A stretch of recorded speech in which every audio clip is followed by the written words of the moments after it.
বৰপেটা ৰোডত সংঘটিত হৈছে এক চাঞ্চল্যকৰ ঘটনা। ৰহস্যজনকভাৱে চিপ লৈ থকা অৱস্থাত মৃতদেহ উদ্ধাৰ এজন ব্যক্তিৰ। হয়, বৰপেটা ৰোডত ৰহস্যজনকভাৱে চিপ লৈ থকা অৱস্থাত হাসমত আলী নামৰ এজন ব্যক্তিৰ মৃত্যুক লৈ চাঞ্চল্যকৰ পৰিস্থিতি।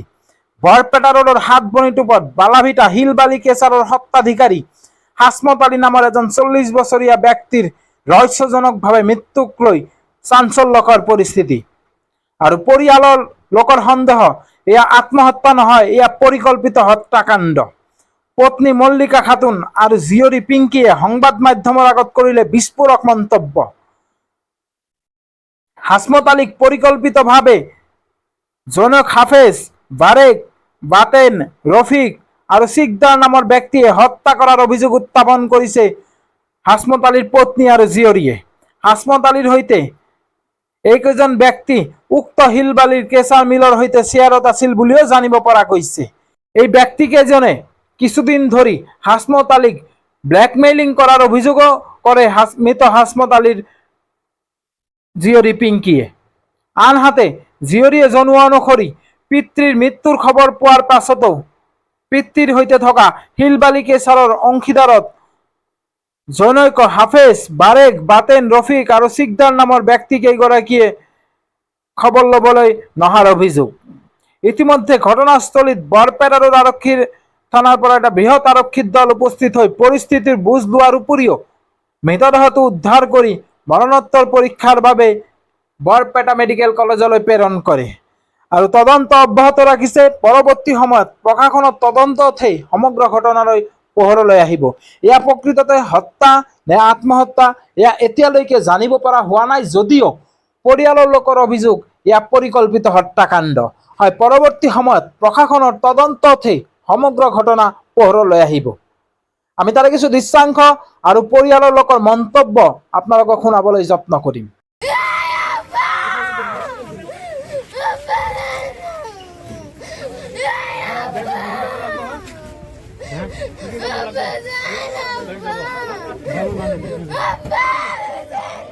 হত্যা কৰা নাই, মোৰ দেউতাক হত্যা কৰা হৈছে আৰু হত্যা কৰিছে আব্দুল বাৰেক, বাতেন আৰু লাডেন আৰু হাফিজ আৰু কুৰবান নামৰ এজন লোকে মোৰ দেউতাক নিঃসংগভাৱে হত্যা কৰিছে।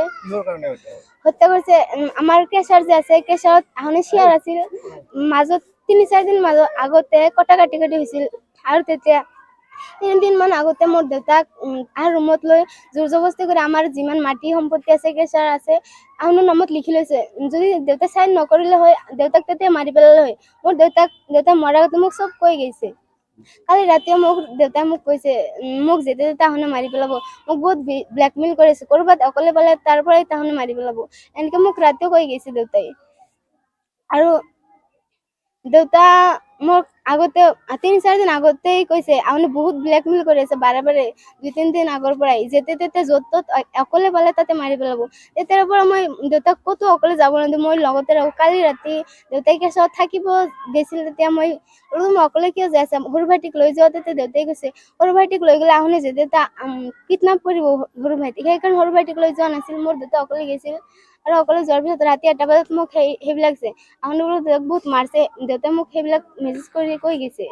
আৰু ৰাতি 3টা বজাত ঘৰত আহিছিল, ঘৰত আহি ৰুমত সোমাইছিল, ৰুমত সোমাই কিবা ৰাস্তা ওলাইছিল নেকি গম নাপাওঁ। তাৰপিছত পুৱা 4:30 বজাত তাতে যাওঁ আৰু যাই চাওঁ সেনেকুৱা অৱস্থা। মোৰ দেউতাই নিজে মৰা নাছিল। ৰাতি 1:30 মানত মোক মেছেজ কৰি কৈছে আহনে দেউতাক মাৰধৰ কৰিছে, যেতিয়া মাৰি পেলাব, এনেকে কৈছে মোক দেউতাই।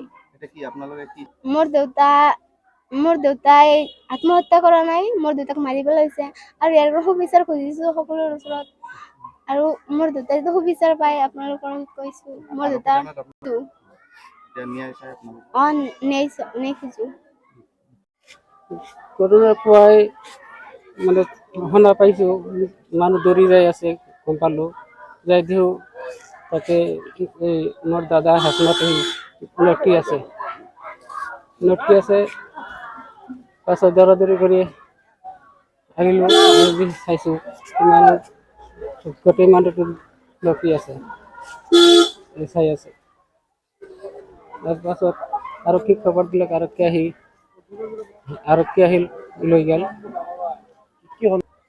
সন্দেহ এইটো এই কেঁচাল চলি আছে। তাৰমানে এই হাবেছ এই তাৰ 0.5% লৈছে, তাৰ পইচাকেইটা বোলে ঘূৰাই দিব লাগে। সন্দেহ আৰ কি শোনা পাইছোঁ। এই 1,80,000 টাকা বোলে ঘূৰাই দিব লাগে। জোৰ জবৰদস্তি এগ্ৰিমেন্ট বলে লৈছে। জোৰ জবৰদস্তি এগ্ৰিমেন্ট ল'ব, সেইকাৰণে দিয়া নাই নাকি, সেইকাৰণে মাৰছে নাকি ক'ব নোৱাৰোঁ। কিবা দাগ চাপ পাইছে নেকি? দাগ আছে, মুখত দাগ আছে, মানে আপনার চোলার দাগ আছে। এইটো কি সন্দেহ? বিলেকে মারা বলে সন্দেহ হয়। কি হৈছিল কওকচোন? কৈছে মানে আমি ঘৰত নাছিলোঁ, মানে আলহীৰ ঘৰত গৈছিলোঁ। ৰাতি মোক দাদাই ফোন কৰিলে যে মোৰ খুৰা নাই।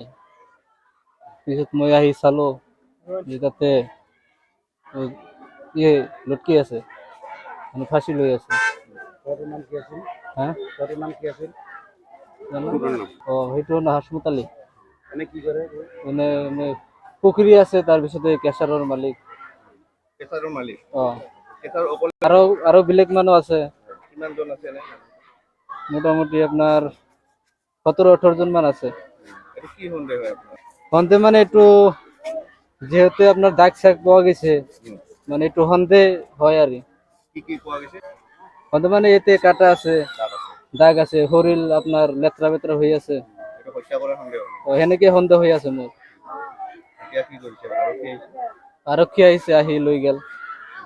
ঘটনা